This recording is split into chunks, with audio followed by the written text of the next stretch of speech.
আসসালামু আলাইকুম প্রিয় দর্শক, এইচএসসি পরীক্ষা নিয়ে গত দুদিনে যা কিছু ঘটল তার মাধ্যমে কিন্তু আমাদের সোসাইটির আসলে মানসিক স্থিতিটা কোথায়, মানে মেন্টাল স্ট্যাটাসটা কোথায় এই সমাজের, সেটা আমার কাছে যেন মনে হয় আমাদের কাছে আরেকবার পরিষ্কার হয়ে গেল। ছাত্রছাত্রীর প্রতি প্রশাসন বা সরকারের দায়বদ্ধতা কতটুকু, বিপরীত দিকে আমাদের যারা শিক্ষার্থী আছেন তাদের চিন্তা ভাবনা এবং সেই চিন্তা ভাবনার প্রকাশের ভঙ্গিটা কী ধরনের সেটাও আমরা দেখতে পেলাম। এবং এই দুটো মিলিয়ে আমরা কি খুব আশান্বিত হতে পারলাম আমাদের ভবিষ্যৎ নিয়ে? আমার কিন্তু সন্দেহ আছে। দেখুন, শিক্ষামন্ত্রীর আচরণ কর্মকাণ্ড নিয়ে গতকালকে আমি একটা কন্টেন্ট করেছিলাম। উনি যা কিছু করেছেন, যেভাবে কথা বলেছেন, যে সমস্ত সিদ্ধান্ত নিয়েছেন, এর অনেকগুলোই আমরা মনে করি যে ব্যাপক সমালোচনার মুখে পড়তে পারে। অনেকগুলো নিয়ে আমার কাছে মনে হয়নি যে উনি খুব দায়িত্বশীলতার পরিচয় দিয়েছেন। এটা একদম সঠিক কথা। উনি প্রশ্নপত্র নিয়ে ফিজিক্স পরীক্ষার দুটো প্রশ্নেই ভুল ছিল। সেই ভুল প্রশ্নের জন্য যে অজুহাত দিলেন, যেটা আগে সরকার করে গিয়েছিল, এটা আমার কাছে খুবই হাস্যকর মনে হয়েছে। কারণ একটা পরীক্ষা হবে যে বছর, তার এক বছর আগে কি তার প্রশ্নপত্র হয়? যদি সেটাই নিয়ম হয়, তাহলে আমি মনে করি সেই নিয়ম পাল্টানোটা খুব জরুরি। আচ্ছা, একটা কথা বলেন, যে পরীক্ষাগুলি স্থগিত হয়ে গেল, এগুলো তো কদিন পর আবার হবে, তো তখন প্রশ্নপত্র আপনি কীভাবে বানাবেন? আপনি তো 7 দিন 10 দিনের মধ্যে প্রশ্নপত্র বানাবেন। এখন যদি আপনি 7 দিন 10 দিনের মধ্যে প্রশ্নপত্র বানাতে পারেন, তাহলে মূল পরীক্ষাটা বানাতে পারেন না কেন? এটাকে কেন 1 বছর আগে আপনাকে বানাতে হয়েছে? এগুলি কিন্তু জরুরি প্রশ্ন। এই প্রশ্নের উত্তর আমাদের এই মন্ত্রী কি করে দিবেন আমি জানি না। উনি জাতীয় সংসদে একটা কিছু বলে দিলেন, এবং সেই বলাটা আসলে যুক্তিগ্রাহ্য হলো কিনা, ধোপে টিকলো কিনা, এটা নিয়ে আলোচনা করা দরকার। আর যদি এমনই হয় যে এটা 1 বছর আগে প্রশ্নপত্র তৈরি করতে হয়, তাহলে সেই সিস্টেমটাকে পাল্টাতে হবে। আবার সরকার কিন্তু সব কিছু মিলিয়ে একটা সিদ্ধান্ত দিয়েছেন। ওনারা 5টা সিদ্ধান্ত দিয়েছেন। আমি সিদ্ধান্তগুলো দেখেছি, মোটামুটি আমার কাছে ভালোই মনে হয়েছে। তবে যে সিদ্ধান্তটা সবচেয়ে জরুরি, সেটা হলো গিয়ে, যদি এরপরেও আগামী পরীক্ষাগুলি হওয়ার সময় যদি কোনো ধরনের জলাবদ্ধতা হয়, যদি আবহাওয়াজনিত জটিলতা হয়, তাহলে ওখানকার যে স্থানীয় প্রশাসন আছে তারাই চাইলে পরে সেই পরীক্ষার আপনার সময়সীমা স্থগিত করতে পারবে, তো পরবর্তী কখনো নিতে পারবে। এই সিদ্ধান্তটা মোটামুটি ভালো, কিন্তু এতে অনেক ঝামেলা আছে। এরকম স্থানীয় প্রশাসন কিভাবে সিদ্ধান্ত নেবে, এবং সেই সিদ্ধান্ত নেওয়ার পর সেটা আবার নতুন করে কিভাবে হবে, প্রশ্নপত্র আগেরটা ভালো না পরেরটা ভালো হবে, এগুলো নিয়ে কিন্তু নানা ধরনের বিতর্ক হবে। সবচেয়ে বড় ঝামেলা যেটা হয়েছে সেটা হলো যে এইচএসসি এবং এসএসসি পরীক্ষা, ভাই আমরাও তো দিয়েছি না, আমরা সারা জীবন দেখে এসেছি। এই পরীক্ষাটা হয় ফেব্রুয়ারি, মার্চ, এপ্রিল, এই 3 মাসের মধ্যে হয়। এটা জুলাই মাসে কি করে এলো, এটা আমি এখনো পর্যন্ত বুঝতে পারি না। জুলাই মাসটা আমাদের দেশে সবসময় বর্ষাকাল, এই সময় কেন এই পরীক্ষাটাকে আনা হলো, এটা আমার কাছে এখন পর্যন্ত ক্লিয়ার না। যাক, এই সমস্ত বিষয়ে সরকার অবশ্যই সিদ্ধান্ত নেবে। এবং সরকার বলেছে যে যে দুটো প্রশ্ন ভুল হয়েছে, সেই দুটো প্রশ্ন ফুল মার্কস সবাইকে দেওয়া হবে। আমি মনে করি এই সিদ্ধান্তটা একটা ভুল সিদ্ধান্ত। যে প্রশ্নের সে আনসার করেনি, সেটাকে আপনি ফুল মার্কস দিবেন কেন? তাহলে অনেক স্টুডেন্ট কিন্তু, এখন আমি যতটুকু দেখেছি গত 2 দিনে যে আন্দোলনে, অনেকে কিন্তু অটো পাস চেয়েছে। দেখুন, এই অটো পাস চাওয়ার চিন্তাটা মাথার মধ্যে ঢুকলো কেন? একবার ভেবেছেন?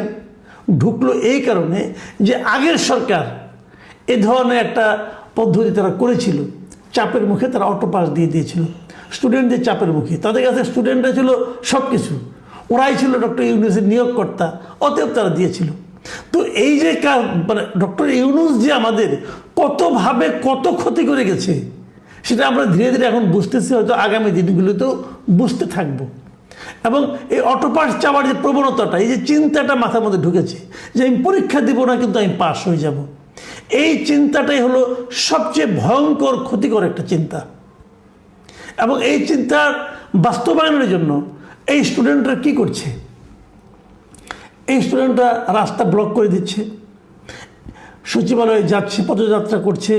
এই আগের বছর এরকম হয়েছিল, তারা করছে। এবং সবচেয়ে বড় কথা, তারা মন্ত্রীর পদত্যাগ চাচ্ছে। দেখুন, আমি আগেই বলেছি যে প্রশ্ন নিয়ে পরীক্ষা এর মধ্যে, এই প্রতিকূল আবহাওয়ার মধ্যে পরীক্ষা নিয়ে অবশ্যই আমাদের শিক্ষামন্ত্রী কিছু ভুল করেছেন, কোনো সন্দেহ নাই। ঠিকঠাক মতো প্রশ্নপত্র না হওয়াটাও আমি ওনার ভুলের মধ্যে ধরবো, কারণ উনি দায়িত্বপ্রাপ্ত ব্যক্তি, উনি করতে পারেন না, অথবা ওনার মন্ত্রণালয়ের এটা ভুল, অবশ্যই বলবো। কিন্তু তার প্রতিকার কি তার পদত্যাগ? এবং সেই পদত্যাগ কি স্টুডেন্টরা চাইবেন? স্টুডেন্টদের চাওয়ার ভঙ্গিমা আপনারা দেখেছেন? আমার মনে হয় যারা সোশ্যাল মিডিয়ায় দেখেন তারা নিশ্চয়ই দেখেছেন যে তারা কি ভাষায় শিক্ষামন্ত্রীর প্রতিবাদ করেছে, পদত্যাগ চেয়েছে। শিক্ষামন্ত্রী দুঃখ প্রকাশ করেছে। একটা নারী, একটা মেয়ে দেখলাম, বাচ্চা একটা মেয়ে, সে বলতেছে শিক্ষামন্ত্রীর দুঃখ প্রকাশ ধুইয়া কি আমি পানি খাবো? কি ল্যাঙ্গুয়েজ! এরকম ভুল কি আগে হয়নি? তখনও কি এই ল্যাঙ্গুয়েজ প্রয়োগ করা হতো? একটা মেয়েকে দেখলাম যে মানে সে কি অশ্লীল ভাষায় শিক্ষামন্ত্রীকে গালাগালি করছে, তিনিও পরীক্ষার্থী। আবার আরেকজনকে দেখলাম যে ওই মেয়ের, ওই নারীর গত কয়েকদিনের পরীক্ষার আগের কতগুলি তার আনন্দ উল্লাসের ছবি দিয়ে আরেকটা ভিডিও করেছে, এবং এখন তার কি অশ্লীলতা এটাও বলছে। এদের ভাষার কোনো ঠিক ঠিকানা পাচ্ছি না আমি। একটা এইচএসসি পরীক্ষার্থী, তার ভাষা এমন হবে কেন? পরীক্ষার প্রশ্নপত্র নিয়ে প্রশ্ন উঠেছে যে প্রশ্ন নাকি কঠিন হয়েছে, অথচ আবার কিছু কিছু স্টুডেন্টকে দেখলাম তারা বলতে যে প্রশ্ন তো কঠিন হয়নি, আমরা তো পরীক্ষা দিতে পেরেছি।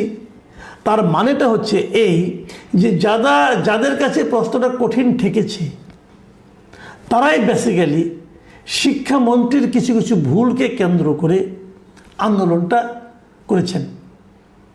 এটা হলো একটা বটম লাইন, এটা আমি যতটুকু বুঝতে পারলাম। আর শিক্ষামন্ত্রীর কিছু ব্যাপার আমি বুঝতে পারি না। উনি পরীক্ষা নিয়ে যতটা ব্যস্ত, উনি কিন্তু শিক্ষা পদ্ধতি নিয়ে ততটা ব্যস্ত না। এই শিক্ষামন্ত্রী উনি একসময় 2001 সালে যখন নাকি বিএনপি ক্ষমতায় ছিল, তখন শিক্ষা উপমন্ত্রী ছিলেন উনি। শিক্ষা উপমন্ত্রী অথবা প্রতিমন্ত্রী আমার ঠিক খেয়াল নেই। যাই হোক, উনি পূর্ণমন্ত্রী ছিলেন না। ওই সময় উনি নকল বন্ধের জন্য কিছু পদক্ষেপ নিয়েছিলেন। তখন নকল বন্ধের প্রস্তাবটা উঠছিল কেন? উঠেছিল এই কারণে যে এর আগের আওয়ামী লীগ সরকারের আমলে শেষ দিকে প্রবল বেগে নকল হচ্ছিল। সেই নকল থামানোর উদ্যোগ নিয়ে এই এহসানুল হক মিলন সাহেব খুবই সফল হয়েছিলেন। এই জন্য উনি অবশ্যই ধন্যবাদ পাওয়ার যোগ্য। কিন্তু মিলন সাহেবকে বুঝতে হবে, তারপর প্রায় 2 দশকেরও বেশি সময় পার হয়ে গেছে। এখন কিন্তু দুনিয়া অগ্রসর হয়েছে, শিক্ষা পদ্ধতি অগ্রসর হয়েছে, শিক্ষার মাধ্যম অগ্রসর হয়েছে, যোগাযোগ মাধ্যম অগ্রসর হয়েছে। এখন আমাদের শিক্ষা ব্যবস্থার, আমাদের শিক্ষার প্রধান সমস্যা পরীক্ষা নয়, প্রধান সমস্যা শিক্ষা পদ্ধতি। আপনি খবর নিলে জানবেন, পৃথিবীর সবচেয়ে ভালো শিক্ষা ব্যবস্থা বলা হয়ে থাকে ফিনল্যান্ডের। ফিনল্যান্ডে শিক্ষাটা শুরু হয় 7 বছরের আগে না। 7 বছর আগে কেউ স্কুলে তারা নেয় না, 7 বছরের পর থেকে নয়। এবং সেই স্টুডেন্টের বয়স 18 হওয়ার আগ পর্যন্ত তাকে সিরিয়াস কোনো পরীক্ষায় বসতে হয় না, তাকে সিরিয়াস কোনো পরীক্ষায় বসতে হয় না। এবং তারা যখন স্কুল করেন, ক্লাস করেন, সেই ক্লাসে তারা ম্যাক্সিমাম থাকেন 4 ঘন্টা, মানে 4 ঘন্টা তাদের ক্লাস হয়। এই যে ব্যবস্থা, এটা আমাদের দেশের সঙ্গে খাপ খাবে? আমরা ভাবলো বলে কি এত কম সময় পড়াশোনা করে পরীক্ষা ছাড়া কেমনি গেলে ভালো করবে, এই যে বলি না আমরা। অথচ দেখেন ফিনল্যান্ডকে বলা হয় পৃথিবীর 1 নম্বর শিক্ষা ব্যবস্থা, এবং তারা ম্যাথে, সায়েন্সে এবং মানে ভাষাবিদ্যায় তারা কিন্তু পৃথিবীতে 1 নম্বর এই মুহূর্তে। তা আমরা 1 নম্বর থেকে শিখবো না কার কাছ থেকে শিখবো? আমি মনে করি আমাদের শিক্ষা ব্যবস্থার সবচেয়ে বড় ভয়ঙ্কর যে সমস্যা, সেটা হলো কোচিং সেন্টার। এই যে প্রাইভেট টিউশন করানো, ব্যাচে পড়ানো, কোচিং সেন্টারে পড়ানো, এটা হলো আমাদের শিক্ষা ব্যবস্থার সবচেয়ে বড় সমস্যা। আমি এটা মনে করি সরকার এত কিছু পারে, কোচিং সেন্টার বন্ধ করে দেন না কেন?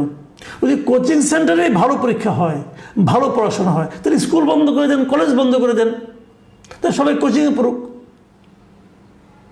এই কোচিং হলো সবচেয়ে বড় বিস্ফোরা। এটাকে যতদিন বন্ধ করতে না পারবেন, ততদিন আপনি শিক্ষা ব্যবস্থা কোনো পরিবর্তন আনতে পারবেন না। পরীক্ষা কমাতে হবে। সারা দুনিয়াতে এখন পরীক্ষা, এহসানুল হক মিলন সাহেব বলেন উনি আমেরিকান স্টাইলে পড়াশোনা করাবেন আমাদের দেশের লোকজনকে। আমেরিকায় কি এভাবে পড়াশোনা হয়? মিলন সাহেব তো একসময় আমেরিকার নাগরিকও ছিলেন।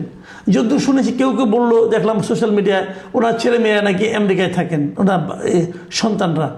তাহলে ওনাদেরকে জিজ্ঞাসা করেন না আমেরিকায় কি আমাদের মতো এরকম মুখস্থ পরীক্ষা হয়? আমাদের আমেরিকায় কি আমাদের মতো এরকম কোচিং সেন্টার কেন্দ্রিক পড়াশোনা হয়? এটা খবর নেন না আপনি। পারলে কোচিং সেন্টার বন্ধ করেন। পারবেন না, আমি আপনাকে চ্যালেঞ্জ দিয়ে বলছি আপনি পারবেন না।